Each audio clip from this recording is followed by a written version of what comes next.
ಎಲ್ಲರಿಗೂ ನಮಸ್ಕಾರ. ನಾನು ಡಾಕ್ಟರ್ ಹರ್ಷಿತಾ ಅಂತ, radiation oncologist, Srishankara cancer hospital and research ಸೆಂಟರಲ್ಲಿ ಕೆಲಸ ಮಾಡ್ತಿರೋದು.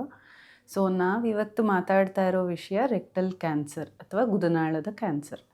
ಸೊ ಈ ರೆಕ್ಟಮ್ ಅಂತಂದರೆ ಏನು? ಇದು ಲಾರ್ಜ್ ಕೋಲನ್ ಅಂತಂದರೆ ಲಾರ್ಜ್ ಇಂಟೆಸ್ಟೈನ್ ಅಥವಾ ದೊಡ್ಡ ಕರಳನ್ನ ಲಾಸ್ಟ್ 10 to 15 ಸೆಂಟಿಮೀಟರ್ಸ್ ಭಾಗನ ರೆಕ್ಟಮ್ ಅಂತ ಕರಿತೀವಿ.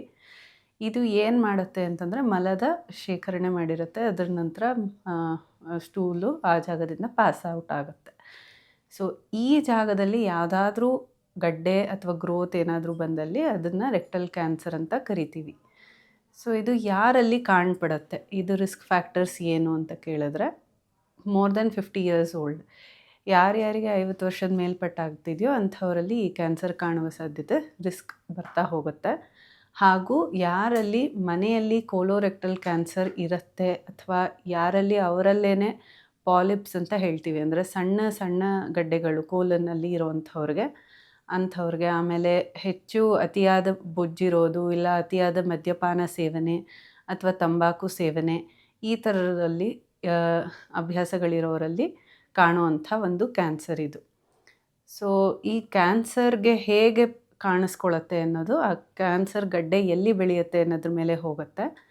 ಕೆಲವೊಮ್ಮೆ ಇದು ರಕ್ತ ಕಾಣಿಸುತ್ತೆ, ಮೋಷನ್ ಪಾಸ್ ಮಾಡಿದವಾಗ ರಕ್ತ ಬರುವಂಥದ್ದು, ಇಲ್ಲ ಬಾರಿ ಹೋಗಬೇಕು ಅಂತ ಅನಿಸುತ್ತೆ ಬಟ್ ಆದರೆ ಮೋಷನ್ ಕ್ಲಿಯರಾಗಿ ಪಾಸ್ ಆಗೋದಿಲ್ಲ. ಕೆಲವೊಮ್ಮೆ ಅವ್ರಿಗೆ ಎಷ್ಟೇ ಪ್ರಯತ್ನ ಪಟ್ಟರು ಅದು ಬರೀ ನೋವು ಬರುತ್ತೆ ಬಟ್ ಏನೂ ಪಾಸ್ ಆಗೋದಿಲ್ಲ. ಇಲ್ಲ ಕೆಲವೊಮ್ಮೆ ತುಂಬ ಸತಿ ಮೋಷನ್ಗೆ ಹೋಗಬೇಕಾಗಿ ಬರುತ್ತೆ, ಇನ್ಕಾಂಟಿನೆನ್ಸ್ ಅಂತ ಕರಿತೀವಿ. ಕೆಲವೊಮ್ಮೆ ಅದರದ್ದು ಕಂಟ್ರೋಲ್ ಇರೋದಿಲ್ಲ, ಅದಾಗದೇ ಪಾಸ್ ಆಗುವಂಥದ್ದು. ಇಲ್ಲ ಕೆಳ ಹೊಟ್ಟೆ ಕಿಬ್ಬು ಹೊಟ್ಟೆ ನೋವು ಆ ಥರದಲ್ಲಿ ಅದು ಕಾಣಿಸ್ಕೋಬೋದು. ಸೊ ಈ ಥರ ಯಾವುದಾದ್ರೂ ಸಿಂಪ್ಟಮ್ ಇದ್ದಾಗ ಏನು ಮಾಡಬೇಕು, ನಾವು ಡಾಕ್ಟ್ರನ್ನ ಅಪ್ರೋಚ್ ಮಾಡ್ತೀವಿ. ಸೊ ಅವರು ಏನು ಅಂತ ಒಂದು ಒಳಗಡೆ ಪರೀಕ್ಷೆ ಮಾಡಿ ನೋಡ್ತಾರೆ. ಅಕಸ್ಮಾತ್ ಅವರಿಗೇನಾದರೂ ಸಸ್ಪಿಷನ್ ಆ ಥರ ಏನಾದರೂ ಇದ್ದರೆ ಒಂದು ಕೊಲೊನೋಸ್ಕೋಪಿ ಅಂತ ಮಾಡ್ತಾರೆ. ಕೊಲೊನೋಸ್ಕೋಪಿ ಅಂತಂದರೆ ಈ ಮೋಷನ್ ಪಾಸ್ ಮಾಡೋ ಜಾಗದ ಮೂಲಕ ಒಂದು ಸಣ್ಣ ಟ್ಯೂಬ್, ಕ್ಯಾಮರದ ಜೊತೆ ಇರೋವಂಥ ಟ್ಯೂಬನ್ನು ಜಾಗದಲ್ಲಿ ಪಾಸ್ ಮಾಡಿ ಅಲ್ಲಿ ಏನಾದರೂ ಗಡ್ಡೆಗಳು ಕಾಣಿಸ್ತಿದೆಯಾ ಇಲ್ಲ ಏನಾದರೂ ಇದೆಯಾ ಅಂತ ನೋಡ್ತೀವಿ. ಅಕಸ್ಮಾತ್ ಆ ಥರ ಗಡ್ಡೆಗಳು ಕಂಡಲ್ಲಿ ಅದರದ್ದು ಬಯಾಪ್ಸಿ ಅಂದರೆ ಒಂದು ತುಂಡನ್ನು ತೆಗೆದು ಪರೀಕ್ಷೆಗೆ ಕಳಿಸ್ತೀವಿ. ಅದು ಯಾವ ರೀತಿ ಗಡ್ಡೆ, ಅದು ಏನಾಗಿರಬಹುದು ಅಂತ ನೋಡಲಿಕ್ಕೆ. ಇನ್ನು ಕೆಲವೊಮ್ಮೆ ಅಕಸ್ಮಾತ್ ಈ ಪಾಲಿಪ್ಸ್ ಅಂತಂದರೆ ಸಣ್ಣ ಸಣ್ಣ ಗ್ರೋತ್ ಥರ ಕಾಣುತ್ತೆ, ಸಣ್ಣ ಸಣ್ಣ ಗಡ್ಡೆಗಳು. ಆ ಥರ ಇದ್ದಲ್ಲಿ ಆ ಪಾಲಿಪೆಕ್ಟಮಿ ಕೂಡ ಅದೇ ಸಿಟ್ಟಿಂಗಲ್ಲಿ ಮಾಡ್ಬೋದು. ಅಂದರೆ ಆ ಪಾಲಿಪನ್ನು ಪೂರ್ತಿ ತೆಗೆದು ಅದನ್ನು ಪರೀಕ್ಷೆಗೆ ಕಳಿಸಲಾಗುತ್ತೆ. ಸಪೋಸ್ ಈ ಥರ ಬಯೋಪ್ಸಿ ಆದ ನಂತರ ಪಾಸಿಟಿವ್ ಅಂತ ಬಂತು.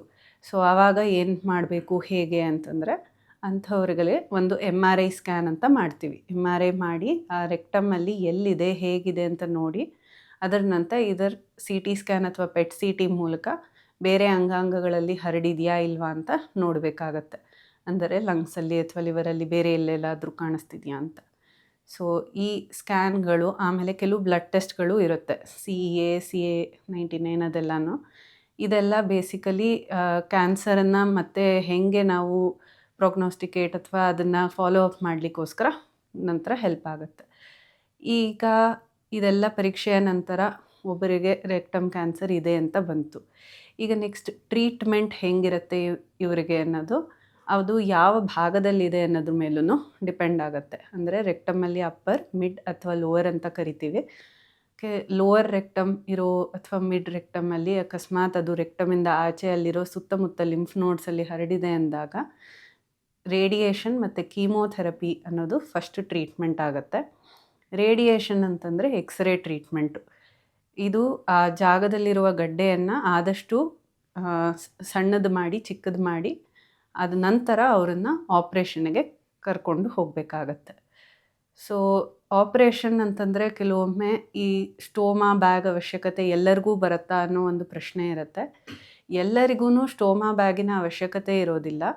ಯಾರಿಗೆ ಆ ಕಾಯಿಲೆ ಕೆಳಭಾಗದಲ್ಲಿರುತ್ತೆ ಅಂಥವರಿಗೆ ಆ ಸ್ಟೋಮಾ ಬ್ಯಾಗಿನ ಅವಶ್ಯಕತೆ ಬರಬಹುದು.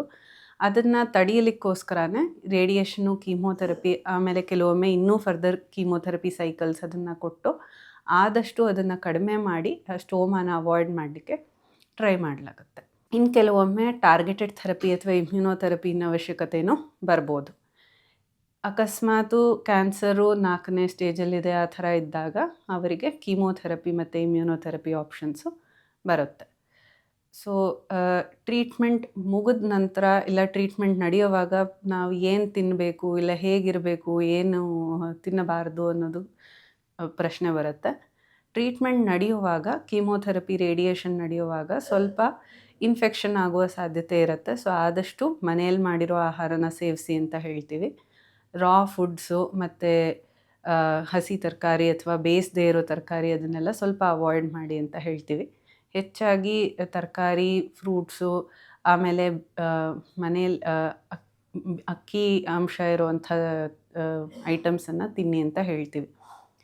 ಜಾಸ್ತಿ ಫೈಬರ್ ಇರುವಂಥ ಡಯಟ್ ಇದ್ದರೆ ಅದು ಬೇಗ ಜೀರ್ಣ ಆಗುತ್ತೆ, ಹಾಗೆ ಅವರಿಗೆ ಮೋಷನ್ ಪಾಸ್ ಆಗಲಿಕ್ಕೂ ಹೆಲ್ಪ್ ಆಗುತ್ತೆ. ಈಗ ಟ್ರೀಟ್ಮೆಂಟ್ ನಡೆಯುವಾಗ ಸೈಡ್ ಎಫೆಕ್ಟ್ಸ್ ಏನಾಗ್ಬೋದು ರೇಡಿಯೇಷನ್ ನಡೆಯುವಾಗ ಅಂತಲೂ ಇರ್ಬೋದು. ರೇಡಿಯೇಷನ್ ಈ ಥರ ಕೇಸಸಲ್ಲಿ ಯೂಶ್ವಲಿ 5 ವಾರದ ಟ್ರೀಟ್ಮೆಂಟ್ ಇರುತ್ತೆ. ಸೊ ರೇಡಿಯೇಷನ್ ಬಂದು ವಾರದಲ್ಲಿ 5 ದಿನ ಇರುತ್ತೆ, ಸೋಮವಾರದಿಂದ ಶುಕ್ರವಾರ. ಇದು ಒಂದು ದಿನದಲ್ಲಿ ಒಂದು 5ರಿಂದ 10 ನಿಮಿಷ ಟ್ರೀಟ್ಮೆಂಟು. ಇದು ಕೊಡುವಾಗ ಅವ್ರಿಗೆ ಯಾವುದೇ ರೀತಿಯಾದ ನೋವು, ಉರಿ ಅದೇನೂ ಇರೋದಿಲ್ಲ. ಬಟ್ ಕೆಲವೊಮ್ಮೆ ಏನಾಗುತ್ತೆ, 1ರಿಂದ 2 ವಾರದ ನಂತರ ಸ್ವಲ್ಪ ಮೋಷನ್ ಹೋಗೋ ಜಾಗದಲ್ಲಿ ಇನ್ಫ್ಲಮೇಷನ್ ಥರ ಬರುತ್ತೆ. ಸೊ ಆವಾಗ ಅವ್ರಿಗೆ ಒಂಚೂರು ಮೋಷನ್ ಪಾಸ್ ಮಾಡಬೇಕು ಅಂತ ಅನಿಸೋದು, ಇಲ್ಲ ಲೂಸ್ ಮೋಷನ್ ಥರ ಆಗೋದು, ಆಮೇಲೆ ಆ ಜಾಗದಲ್ಲಿ ಏನಾದರೂ ಒಂದು ಸಣ್ಣ ಸ್ಕಿನ್ದು ಕಪ್ಪಾಗುವಂಥದ್ದು ಅದೆಲ್ಲ ಆಗೋ ಸಾಧ್ಯತೆ ಇರುತ್ತೆ. ಇದೆಲ್ಲನೂ ಯೂಶ್ವಲಿ ರೇಡಿಯೇಷನ್ ಮುಗಿದು 1-2 ವಾರದ ತನಕ ಇರುತ್ತೆ. ಆನಂತರ ಅದಾಗದೆ ಕಮ್ಮಿ ಆಗ್ತಾ ಹೋಗುತ್ತೆ. ಕೆಲವೊಮ್ಮೆ ಆ ಗಡ್ಡೆ ಕರಗಲಿಕ್ಕೆ ಶುರುವಾದಾಗ ಆ ಗಡ್ಡೆಯ ತುಂಡುಗಳು ಕೂಡ ಮೋಷನಲ್ಲಿ ಹೋಗೋ ಸಾಧ್ಯತೆ ಇರುತ್ತೆ. ಜೊತೆಗೆ ಗೊಣ್ಣೆ ಥರ ಬರೋ ಸಾಧ್ಯತೆಯೂ ಇರುತ್ತೆ. ಇದೆಲ್ಲ ನಂತರ ಸರಿ ಕೀಮೋ ರೇಡಿಯೇಷನ್ ಕೊಟ್ವಿ. ಆ ನಂತರ ನಾವು ಯೂಶ್ವಲಿ 1 ತಿಂಗಳ ಟೈಮ್, 1ರಿಂದ 1.5 ತಿಂಗಳ ಟೈಮು ಅದಕ್ಕೆ ಕಾಲಾವಕಾಶ ಕೊಡಬೇಕಾಗತ್ತೆ. ಆ ಗಡ್ಡೆ ನಿಧಾನಕ್ಕೆ ಕರಗಿ ಅದರ ನಂತರ ಅವರನ್ನು ಸರ್ಜರಿಗೆ ತಗೋಬೇಕಾಗಿ ಬರುತ್ತೆ. ಇನ್ನು ಕೆಲವು ಕ್ಯಾನ್ಸರ್, ರೆಕ್ಟಮ್ ಕ್ಯಾನ್ಸರ್ಗಳಲ್ಲೇ ಫಸ್ಟು ಕೀಮೋ ರೇಡಿಯೇಷನ್ ಕೊಟ್ಟು ಆನಂತರ ಇಮಿಡಿಯೇಟ್ಲಿ ಎಲ್ಲ ಬೇರೆ ಕೀಮೋಥೆರಪಿನೂ ಸ್ವಲ್ಪ ಪ್ರೊಲಾಂಗ್ಡ್ ಆಗಿ ಕೊಡಬೇಕಾಗಿ ಬರ್ಬೋದು. ಅದರ ನಂತರ ಸರ್ಜರಿಗೂ ತಗೊಳ್ಬೇಕಾಗಿ ಬರುತ್ತೆ. ಇಲ್ಲ ಅಕಸ್ಮಾತ್ ಈ ಕೀಮೋ ರೇಡಿಯೇಷನ್ನಲ್ಲೇ ಕೆಲವರಿಗೆ ಪೂರ್ತಿ ರೆಸ್ಪಾನ್ಸ್, ಕಂಪ್ಲೀಟ್ ರೆಸ್ಪಾನ್ಸ್ ಆದಲ್ಲಿ ವೆಯ್ಟ್ ಆ್ಯಂಡ್ ವಾಚ್ ಅನ್ನೋ ಒಂದು ಆಪ್ಷನ್ನು ಬರುತ್ತೆ. ಅದರಲ್ಲಿ ಪೇಷಂಟು ಎವ್ರಿ 3 ಮಂತ್ಸ್ ಒಂದ್ಸತಿ ಬಂದು ಕೊಲೊನೋಸ್ಕೋಪಿ ಮತ್ತು MRI ಎಲ್ಲ ಮಾಡಿ ಅದು ಕ್ಯಾನ್ಸರ್ ಪೂರ್ತಿ ಕಂಟ್ರೋಲಲ್ಲೇ ಇದೆಯಾ ಹೇಗೆ ಅಂತಲೂ ಚೆಕಪ್ ಮಾಡೋ ಒಂದು ಸಾಧ್ಯತೆಯೂ ಬರ್ಬೋದು. So these are the things post treatment ಏನಾಗ್ಬೋದು ಅಂತ. ಈಗ ಸಪೋಸ್ ಸರ್ಜರಿ ಎಲ್ಲ ಆದಮೇಲೆ ಈಗ ನಾವೇನು ಹಿಂಗಿರಬೇಕು, ಏನು ಫಾಲೋ ಅಪ್ ಮಾಡಬೇಕು ಅಂತ ಕೇಳಿದ್ರೆ ಯೂಶ್ವಲಿ 3 ಮಂತ್ಸ್ ಒಂದ್ಸತಿ ಬ್ಲಡ್ ಟೆಸ್ಟು ಮತ್ತು ಕೊಲೊನೋಸ್ಕೋಪಿ ಆ ಥರ ಎಲ್ಲ ಮಾಡಿಕೊಂಡು ಚೆಕಪ್ಪಲ್ಲಿ ಇರಬೇಕಾಗತ್ತೆ. ಡಯಟಲ್ಲಿ ಏನು ತಿನ್ನಬೇಕು ಏನು ತಿನ್ನಬಾರ್ದು ಅನ್ನೋ ಕೆಲವು ಪ್ರಶ್ನೆಗಳು ಬರುತ್ತೆ. ತಂಬಾಕು ಸೇವನೆನ ನಿಲ್ಲಿಸಬೇಕಾಗತ್ತೆ, ಮದ್ಯಪಾನ ಸೇವನೆಯೂ ನಿಲ್ಲಿಸಬೇಕಾಗತ್ತೆ. ಹೆಚ್ಚು ಫೈಬರ್ ಇರುವಂಥ ಆಹಾರ ತಿಂದು, ಆಮೇಲೆ ಫಿಸಿಕಲ್ ಆ್ಯಕ್ಟಿವಿಟಿ ಅಂದರೆ ದಿನದಲ್ಲಿ ಅಟ್ಲೀಸ್ಟ್ ಒಂದು 30 ನಿಮಿಷ ಆ್ಯಕ್ಟಿವ್ ಲೈಫನ್ನ ಲೀಡ್ ಮಾಡಬೇಕಾಗಿ ಬರುತ್ತೆ. ಸಪೋಸ್ ಈ ಥರ ಫ್ಯಾಮಿಲಿಯಲ್ಲಿ ರಿಸ್ಕ್ ಇದೆಯಾ, ಹೇಗೆ ನಾವು ಸ್ಕ್ರೀನಿಂಗ್ ಅಂತ ಮಾಡಬೇಕು ಅನ್ನೋ ಪ್ರಶ್ನೆ ಬಂದರೆ, ಫ್ಯಾಮಿಲಿಯಲ್ಲಿ ಯಾರಿಗಾದರೂ ಕೋಲೋರೆಕ್ಟಲ್ ಕ್ಯಾನ್ಸರ್ ಇದ್ದಲ್ಲಿ, ಇಲ್ಲ ನಮಗೇನೆ ಯಾವುದೋ ಕಾರಣಕ್ಕೆ ಕೊಲೊನೋಸ್ಕೋಪಿ ಮಾಡಿದಾಗ ಪಾಲಿಪ್ಸ್ ಇದೆ ಆ ಥರ ಅಂತ ತಿಳಿದಲ್ಲಿ ಯೂಶ್ವಲಿ ಒಂದು 5 ವರ್ಷಕ್ಕೊಮ್ಮೆ ಒಂದು ಕೊಲೊನೋಸ್ಕೋಪಿ ಮಾಡಿಸಿ ಫಾಲೋ ಅಪ್ ಅಂತ ಮಾಡಬೇಕಾಗತ್ತೆ. ಯಾವುದೇ ರೀತಿ ಕೋಲೊಂದು ಪ್ರಾಬ್ಲಮ್ ಇರಲಿ, ಏನಾದರೂ ಈ ಥರ ಸಿಂಪ್ಟಮ್ಸ್ ಏನು ಕಂಡ್ರೂ ನಿಮ್ಮ ನಿಯರೆಸ್ಟ್ ಡಾಕ್ಟರ್ ಹತ್ರ ತೋರಿಸಿ ಚರ್ಚೆ ಮಾಡಿ ಇದಕ್ಕೆ ಹೇಗೆ ಮಾತಾಡೋದು, ಇದನ್ನು ತೋರಿಸೋದಾ ಬೇಡವಾ ಅಂತ ಒಂದು ಭಾವನೆ ಬೇಡ, ದ್ವಂದ್ವ ಬೇಡ. ಆದಷ್ಟು ಡಾಕ್ಟ್ರ್ ಹತ್ರ ಹೋಗಿ ಪರೀಕ್ಷೆ ಮಾಡಿಸ್ಕೊಳ್ಳಿ. ಏನಾದರೂ ತೊಂದರೆ ಇದರಲ್ಲಿ ಅದನ್ನು ಟ್ರೀಟ್ಮೆಂಟ್ ಖಂಡಿತವಾಗ್ಲೂ ಮಾಡಬಹುದು. ಸೊ ಈ ರೆಕ್ಟಮ್ ಕ್ಯಾನ್ಸರಲ್ಲಿ ಅದು ಯಾವ ಭಾಗದ ಮೇಲಿದೆ ಅನ್ನೋದ್ರ ಮೇಲೆ ಅದರದ್ದು ಟ್ರೀಟ್ಮೆಂಟು ಡಿಸೈಡ್ ಆಗುತ್ತೆ. ಈಗ 10ರಿಂದ 15 ಸೆಂಟಿಮೀಟರ್ದು ಕೆಳಭಾಗ ಆಫ್ ಲಾರ್ಜ್ ಇಂಟೆಸ್ಟೈನು ರೆಕ್ಟಮ್ ಇರೋದು ಅಂತ ಹೇಳಿದ್ದೇನೆ. ಸೊ ಅದನ್ನು ಅಪ್ಪರ್, ಮಿಡ್ಲ್, ಲೋವರ್ ಅಂತ ಅದನ್ನು ವಿಂಗಡಿಸ್ತೀವಿ 5-5 ಸೆಂಟಿಮೀಟರ್ ಅಂದಾಜು ಅಂತ. ಲೋವರ್ ರೆಕ್ಟಮ್ ಅಂತ ಬಂದಾಗ ಅದು ಸ್ಪಿಂಕ್ಟರ್ಸ್ ಅಂತಂದರೆ ನಮ್ಮದು ಮೋಷನ್ ಪಾಸ್ ಮಾಡೋದನ್ನು ಕಂಟ್ರೋಲ್ ಮಾಡೋ ಸ್ಥಾನದ ಹತ್ರ ಇರ್ಬೋದು. ಸೊ ಈ ಥರ ಜಾಗದಲ್ಲಿ ಕ್ಯಾನ್ಸರ್ ಅಥವಾ ಗಡ್ಡೆ ಬೆಳೆದಾಗ ಅವರಿಗೆ ಸ್ಪಿಂಕ್ಟರ್ದು ಇನ್ವಾಲ್ವ್ಮೆಂಟ್ ಇದೆಯಾ ಇಲ್ವಾ ಅನ್ನೋದ್ರ ಮೇಲೆ ಅವ್ರದ್ದು ನೆಕ್ಸ್ಟ್ ಟ್ರೀಟ್ಮೆಂಟು ಡಿಸೈಡ್ ಆಗುತ್ತೆ. ಇನ್ ಕೇಸ್ ಅವರಿಗೆ ಆ ಥರ ಏನಾದರೂ ಇನ್ವಾಲ್ವ್ಮೆಂಟ್ ಕಾಣಿಸ್ತಿದೆ ಇದ್ದಾಗ ಕೀಮೋ ರೇಡಿಯೇಷನ್ ಕೊಟ್ಟು ಆ ನಂತರ ಆದಷ್ಟು ಆ ಸ್ಪಿಂಕ್ಟರನ್ನು ಉಳಿಸ್ಲಿಕ್ಕಾಗತ್ತಾ ಅಂತ ನೋಡಿ ಆಪ್ರೇಷನ್ನ ಮಾಡಬೇಕಾಗಿ ಬರುತ್ತೆ. ಇನ್ನು ಕೆಲವೊಮ್ಮೆ ಅಪ್ಪರ್ ರೆಕ್ಟಮಲ್ಲಿ ಬಂದಾಗ ಕೆಲವೊಮ್ಮೆ ಆಪ್ರೇಷನ್ ಒಂದೇ ಡೈರೆಕ್ಟಾಗಿ ಮಾಡೋ ಸಾಧ್ಯತೆಯೂ ಇರುತ್ತೆ. ಆಮೇಲೆ ಅವ್ರದ್ದು ಫೈನಲ್ ಹಿಸ್ಟೋಪೆಥಾಲಜಿ ಅಂದರೆ ಆ ತೆಗೆದಿರೋ ಗಡ್ಡೆಯದು ಗುಣ ಹೇಗಿದೆ ಏನು ಅಂತ ನೋಡಿದ ನಂತರ ಅವರಿಗೆ ಕೀಮೋಥೆರಪಿದು ಅವಶ್ಯಕತೆ ಇದೆಯಾ ಇಲ್ವಾ ಅನ್ನೋದು ಬೇಕಾಗತ್ತೆ. ಈಗ ಹೊಸದಾಗಿ ಬಂದಿರೋದು ಅಂತಂದರೆ ಇಮ್ಯುನೋಥೆರಪಿ ಅನ್ನೋ ಒಂದು ಟ್ರೀಟ್ಮೆಂಟು ಇದೆ. ಇದು ಕೆಲವರಿಗೆ ಯಾವುದಾದ್ರೂ ಪರ್ಟಿಕ್ಯುಲರ್ MSI ಮ್ಯೂಟೇಷನ್ನು ಅದೆಲ್ಲ ಚೆಕ್ ಮಾಡಿ ಅದಕ್ಕೆ ಏನಾದರೂ ಪಾಸಿಟಿವ್ ಇದ್ದರೆ ಅದರ ಅನುಗುಣವಾಗಿ ಔಷಧಿಯನ್ನು ಕೊಡುವಂಥ ಒಂದು ಫೆಸಿಲಿಟಿ ಇದೆ ಈಗ. ಸೊ ಇವಾಗ ಪೇಷಂಟನ್ನ ನಾವು ರೇಡಿಯೇಷನ್ಗೆ ಪ್ಲ್ಯಾನ್ ಮಾಡಬೇಕು ಎಲ್ಲ ರೇಡಿಯೇಷನ್ ಅವಶ್ಯಕತೆ ಇದೆ ಅಂತ ಡಿಸಿಷನ್ ಆದಮೇಲೆ ಅವರು ಹೇಗೆ ತಯಾರಾಗಬೇಕು ಇಲ್ಲ ಏನಿರುತ್ತೆ ಅಂತ ಕೇಳಿದ್ರೆ ಪೇಷಂಟ್ಗೆ ಒಂದು ನಾವು ಪ್ಲ್ಯಾನಿಂಗಿಗೆ CT ಸ್ಕ್ಯಾನ್ ಅಂತ ಒಂದು ಮಾಡ್ತೀವಿ. ಇದರಲ್ಲಿ ಯೂಶ್ವಲಿ ನಾವೇನು ಮಾಡ್ತೀವಿ ವಾಟರ್ ಪ್ರೋಟೋಕಾಲ್ ಅಂತ ಕೊಡ್ತೀವಿ. ಅಂದರೆ 1/2 ಲೀಟರ್ ನೀರನ್ನು ಕುಡಿದು ಒಂದು ಅರ್ಧ ಗಂಟೆ ವೆಯ್ಟ್ ಮಾಡಿ ಆನಂತರ ಅವರನ್ನು ರೇಡಿಯೇಷನ್ಗೆ ಕರ್ಕೊಂಡು ಹೋಗ್ತೀವಿ. ಅದೇ ರೀತಿಯಲ್ಲಿ ನಾವು ಪೇಷಂಟ್ಗೆ ಈ ಪ್ರೋಟೋಕಾಲ್ ಫಾಲೋ ಮಾಡುತ್ತಾ ಅವ್ರದ್ದು ಒಂದು ಮಾರ್ಕಿಂಗ್ ಮಾಡಿಕೊಂಡು ಒಂದು CT ಸ್ಕ್ಯಾನನ್ನು ತೊಗೋತೀವಿ.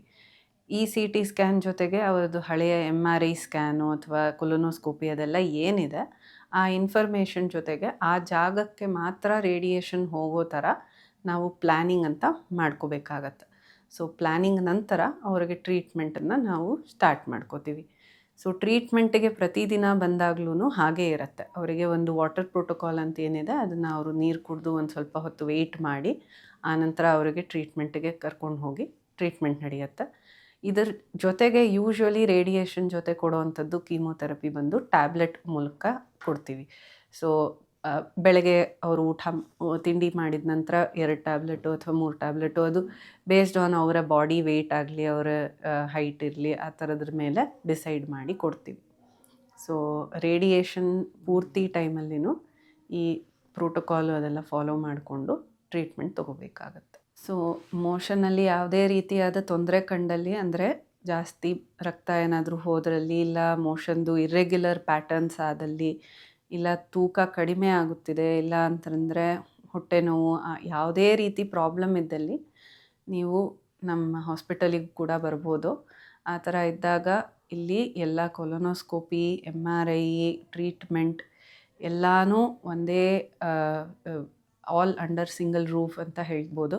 ಎಲ್ಲನೂ ಒಂದೇ ಕಡೆ ಮಾಡಿಸ್ಕೊಂಡು ಟ್ರೀಟ್ಮೆಂಟನ್ನು ಪಡೆಯುವಂಥ ಸೌಲಭ್ಯತೆಗಳು ನಮ್ಮ ಹಾಸ್ಪಿಟಲಲ್ಲಿ ಇದೆ. ಸೊ ಯಾವುದೇ ರೀತಿ ಹಿಂಜರಿಕೆ ಇಲ್ದಿರ ಮೋಷನ್ದು ಪ್ರಾಬ್ಲಮ್ಮು ಏನು ಮಾಡೋದು ಹೇಳೋದಾ ಬೇಡವಾ ಅನ್ನೋ ಯಾವುದೇ ಹಿಂಜರಿಕೆ ಇಲ್ದಿರ ನಿಮ್ಗೆ ಯಾವುದಾದ್ರೂ ಈ ಸಿಂಪ್ಟಮ್ಸ್ ಅಥವಾ ತೊಂದರೆ ಕಾಣಿಸಿದ್ದಲ್ಲಿ ಆದಷ್ಟು ಬೇಗ ನೀವು ಹಾಸ್ಪಿಟಲಿಗೆ ಬಂದು ತೋರಿಸ್ಕೋಬೋದು. ನಮಸ್ಕಾರ.